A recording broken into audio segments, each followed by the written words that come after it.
Welcome to another POCUS Byte by the Neurocritical Care Society. Today we will be reviewing another cardiac POCUS pearl, the parasternal short axis view. It is easy to obtain the parasternal short view after obtaining the parasternal long view. Once you take the phase array probe in your parasternal long view, simply rotate the probe 90 degrees towards the left shoulder.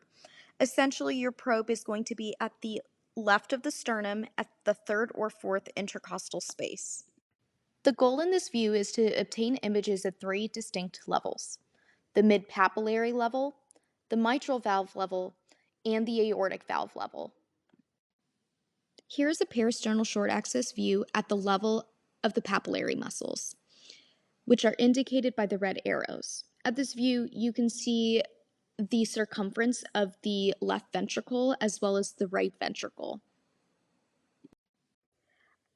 By fanning the probe upward slightly towards the left shoulder, which essentially means that you will keep the probe in the same place and simply tilt the tail of the probe down, you can obtain the mitral valve level. Here you can see the classic fish mouth sign indicating the mitral valve, and again you can see the left ventricle and the right ventricle. And finally, to get the level of the aortic valve, fan the probe slightly upward again until you see the classic Mercedes-Benz sign indicating that you are at the aortic valve level.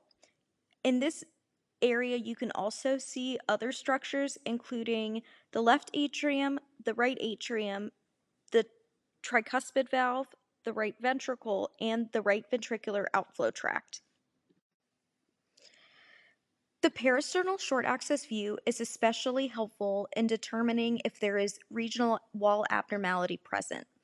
Here in a mid and base view in the parasternal short axis, you can see how these regions can be divided up. Here's an example of wall motion abnormalities that can be seen in this view. Here you can see dyskinesis of the septum as well as areas of akinesis or no movement and hypokinesis or less movement. Another good use of the parasternal short axis view is to estimate ejection fraction. Here's a good example of a normal left ventricular function as opposed to a reduced function. And lastly, this is an excellent view to see right ventricular dilation as seen in something such as a PE. This is just a brief overview of the parasternal short axis view. All images and content were obtained from our POCUS webinars.